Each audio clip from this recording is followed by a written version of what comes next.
Oli, buenas noches. Este es el segundo vlogmas que vamos a hacer aquí. Básicamente no están los ánimos hoy para grabar mucho más.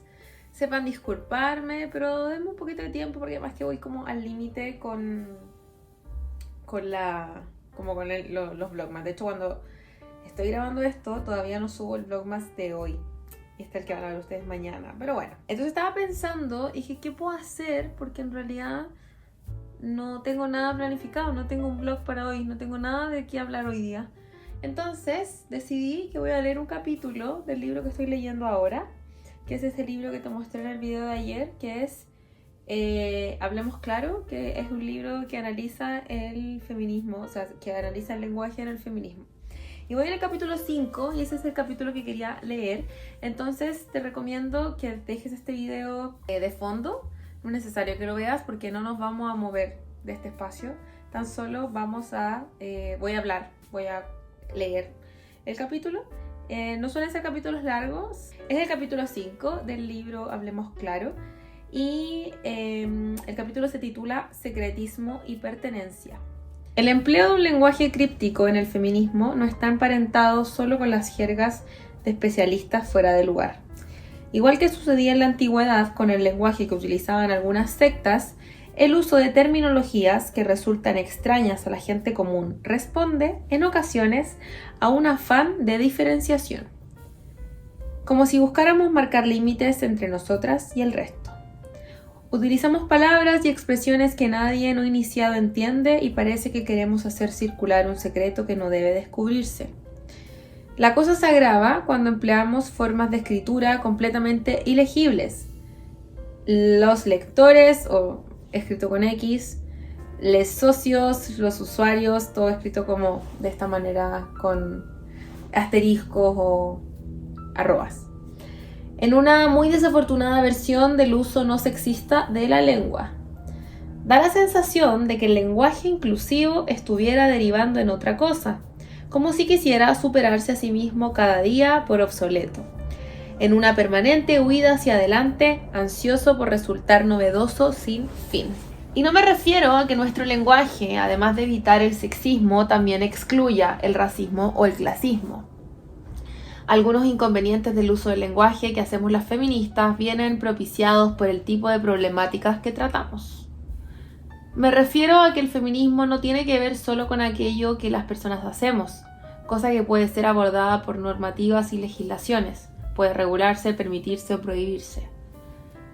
El feminismo concierne también a lo que somos, a la subjetividad, a la identidad, más difícil de codificar jurídicamente, pero que se refleja de modos variados en el lenguaje. El famoso dictum del feminismo radical de los 60, lo personal es político, aunque susceptible de interpretaciones muy variadas, no es ajeno a este asunto. La vuelta de tuerca en el lenguaje inclusivo se plasma a veces en la utilización estipulativa de un género neutro con artículos como les o unes, sustantivos como niñes o ciudadanes, adjetivos como guapes o viejes. Este género neutro se utiliza como mínimo de dos maneras diferentes. Algunas veces el objetivo es hacer sitio a las llamadas identidades no binarias, no reflejadas en los géneros gramaticales masculino y femenino. Según este uso, para no dejar a nadie fuera, debiéramos decir, por ejemplo, buenos días a todos, a todas y a todes. En otros casos, el género neutro en vendría a sustituir e integrar tanto a los dos géneros gramaticales como a las identidades no binarias. De manera que, siguiendo con el ejemplo, sería suficiente con decir buenos días a todes. Si las cosas fueran tan fáciles, cabría argumentar que lo conveniente es que digamos de forma más sencilla y clara buenos días a todo el mundo. Por desgracia, no siempre es posible evitar la declinación de los géneros gramaticales. Aunque se dice inclusiva, esta forma de expresarse es, en otro sentido, un tanto excluyente. Expulsa a multitud de lectoras y lectores u oyentes, dificultando la comprensión y propiciando que se pierda constantemente el hilo. No es extraño, escuchando a alguien que se afana por hablar todo el rato que se cuelen cosas como les alumnes acudían a clase todos les días, o les niñas de la escuela, Hay quien le resulta divertido, y seguramente lo es, como cuando jugamos y decimos cosas tipo ¿por qué eres tan infantil? No hay que desdeñar el lenguaje como instrumento de placer, como juego. Ahí está la función lúdica o estética del lenguaje. Pero esta función propia de la poesía y en general de la literatura o de contextos privados no es útil para difundir ideas ni para defender argumentos en el ámbito público. Muchas feministas combinan gran cantidad de neologismos y anglicismos con estos usos imaginativos de la lengua. Y no solo en performance, talleres de creación literaria o recitales poéticos, donde la creatividad y las licencias son un plus, sino en charlas, en debates, en la radio o en la tele. Es decir, en contextos en los que actúan como emisoras ante un público receptor que ha de entender el mensaje. Como decía Aurora Levins Morales, el efecto que produce encontrarse ante un uso críptico del lenguaje es, como poco, la inseguridad. No estar al tanto de la última moda y que alguien se pueda molestar por ello produce miedo e incertidumbre. La decisión queda inevitablemente mermada de este modo, cuando no eliminada. Tal y como están las cosas hoy en el feminismo y alrededores, es seguro que mucha gente seguirá con este uso estipulativo del lenguaje, y lo hará por la sencilla razón de que esa es su voluntad, al margen de ningún debate sobre el asunto que probablemente ni siquiera tendrá lugar. Distribuidas como estamos en trincheras de guerra cultural, habrá otras que renegarán sonoramente de este uso. Ya las hay, de hecho. Pero al margen, o no tanto, del uso del género neutro en quiero insistir en que debemos ser inteligibles. Hay muchas cuestiones que abordamos las feministas que no son simples ni sencillas, pero eso no invalida la necesidad de usar un lenguaje comprensible, al contrario. Bastante compleja es la realidad por sí sola como para que nosotras las compliquemos todavía más usando un lenguaje supuestamente sofisticado y muy afinado, pero sencillamente incomprensible. Hay decenas de ejemplos patéticos de cómo nos expresamos. Como queda dicho, aparte de grafías pintorescas y de genéricos que despintan, de eufemismo y perífrasis descontextualizadas, está el registro académico de cada una de las ramas del saber.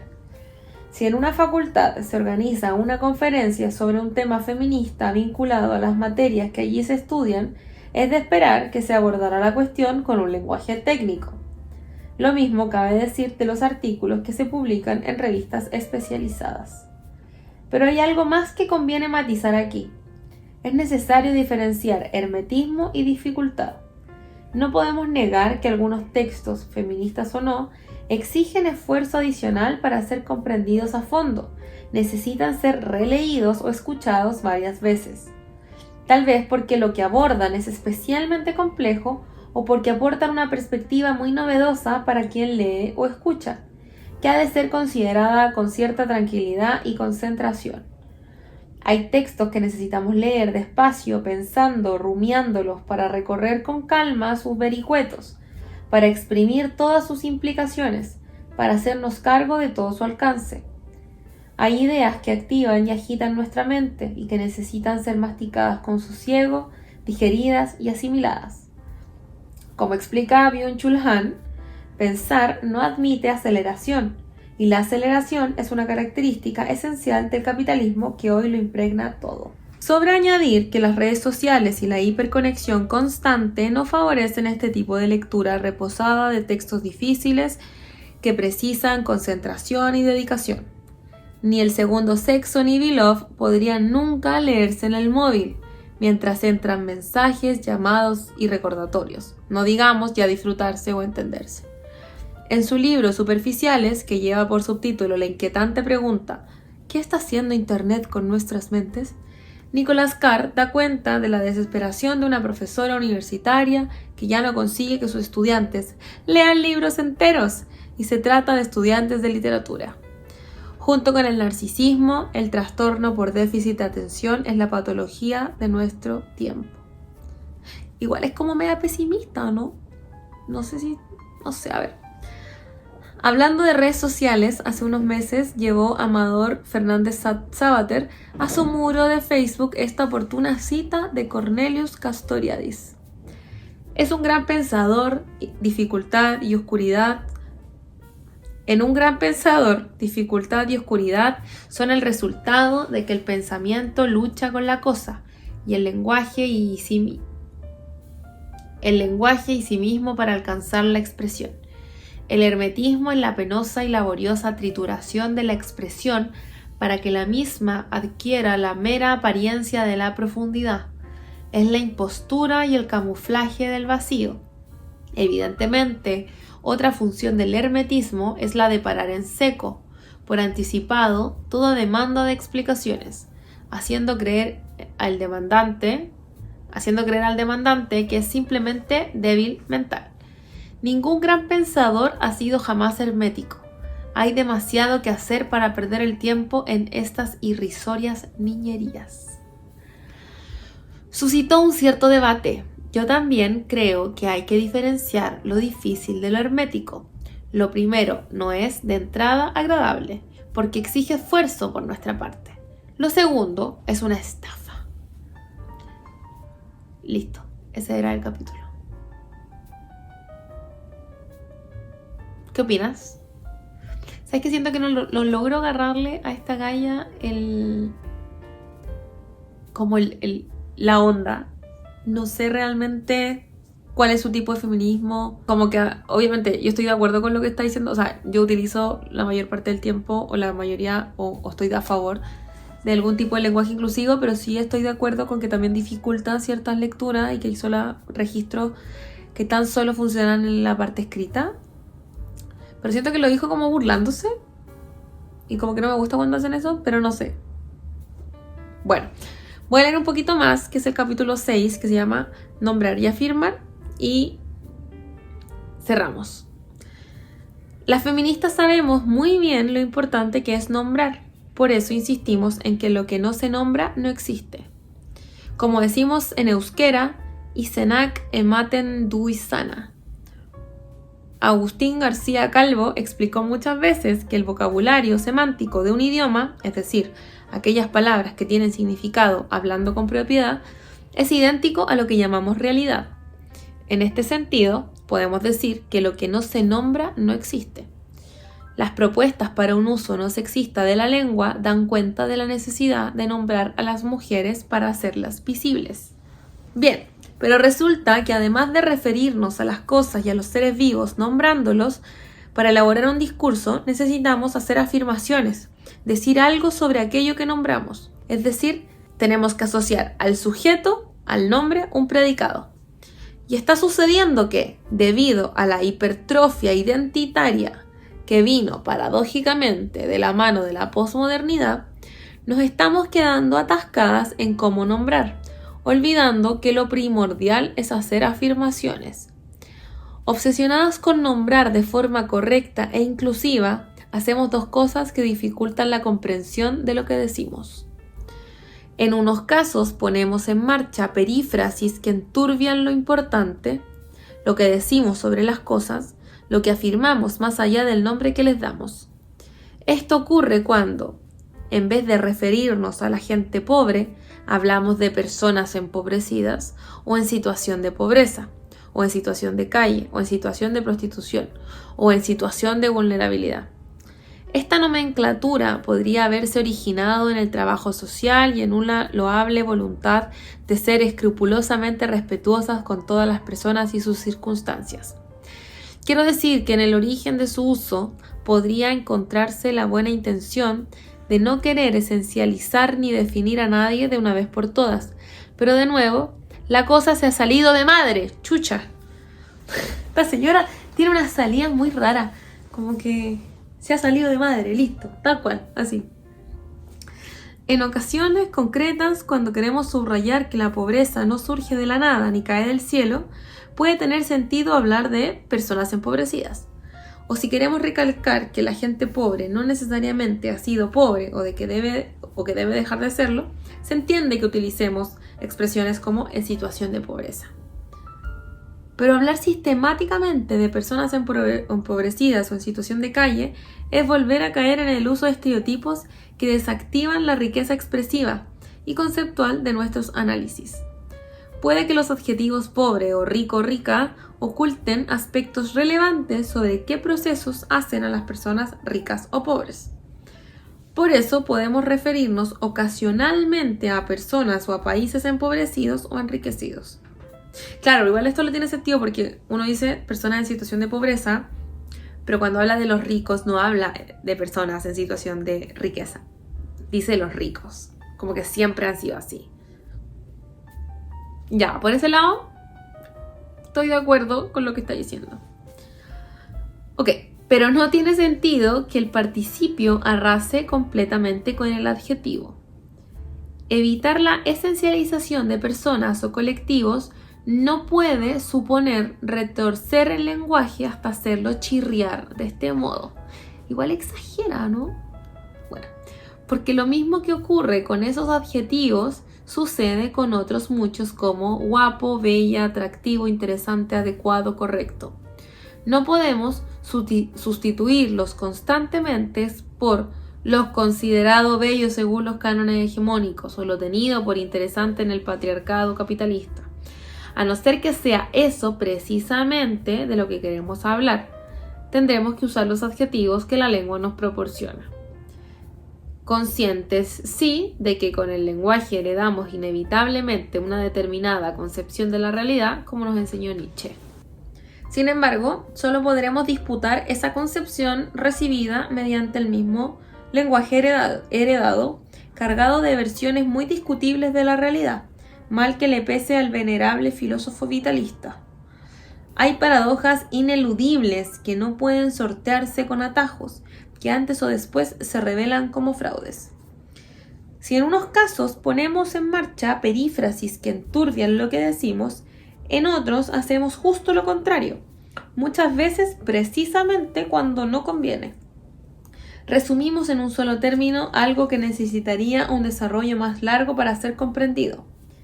Cis-heteropatriarcado, transmisoginia, bifobia. El feminismo se ha caracterizado históricamente por poner en marcha conceptos novedosos que han permitido alumbrar zonas de la realidad que estaban en la sombra. Pero en la actualidad está teniendo lugar una proliferación de conceptos desorbitada y perjudicial. Luego volveré sobre ello. Es tercera vez que la señora dice que va a volver sobre un tema. Y yo aún no logro conectar las 2 veces anteriores. Decía que nombrar no es lo único que puede o debe hacerse con el lenguaje.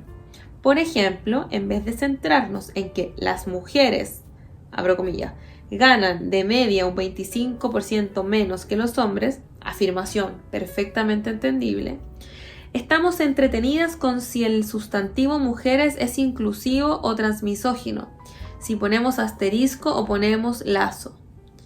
Y mientras nos distraemos con eso, las mujeres siguen ganando de media un 25% menos que los hombres. Es verdad. En relación con este mecanismo, creo que otro caso de ortodoxia lingüística acríticamente incorporada al discurso feminista se observa en la creciente evitación del término migrantes y su sustitución sistemática por personas migradas.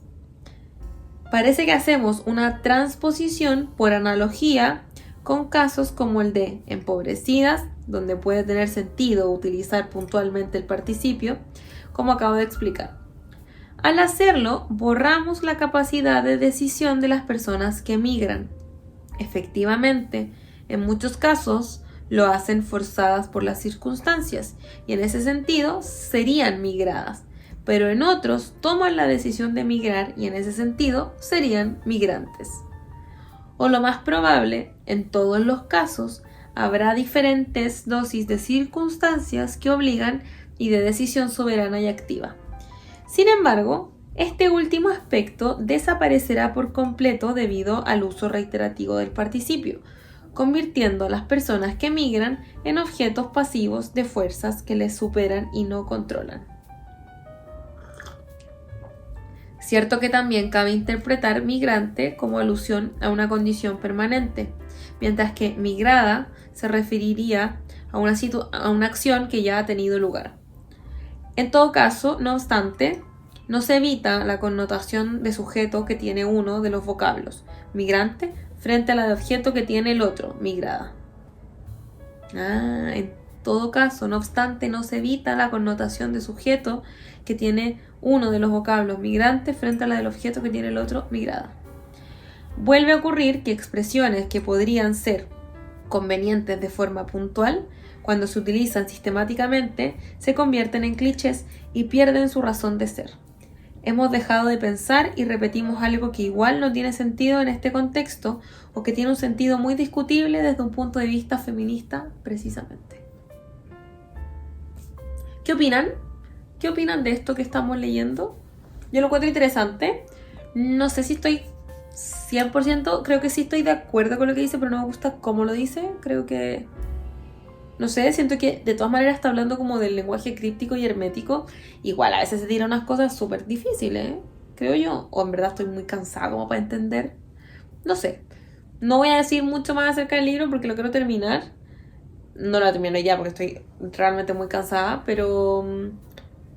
está interesante, ¿no? Está interesante como para leer algo distinto, como que quería leer algo así, de este estilo, como más que me contaran algo y no tener que conectar con ninguna historia. Solamente quiero saber qué dice al respecto. Me tinca igual que es como media feminista, pero como de las feministas quizás más antiguas. No sé. De todas maneras, me gusta mucho el debate acerca del lenguaje, acerca de cómo se dicen las cosas, y me parece una perspectiva interesante. Pero vamos a ver qué pasa al final de este libro. Bueno, el 55%. Así que nada, pues. Eso. Cuéntame acá abajito en los comentarios qué opinas de los 2 capítulos que acabamos de leer. El libro se llama Hablemos Claro y la autora se llama Hablemos Claro, Retórica y Uso del Lenguaje en el Feminismo, de Teresa Maldonado Barahona. Hablemos Claro, Retórica y Uso del Lenguaje en el Feminismo. Interesante, señora Teresa. Muchas gracias por tu aporte. Bueno, gracias por escucharme en este vlog más de hoy. Espero que mañana pueda ser un día más entretenido. Nos vemos. Besito. Chao, chao.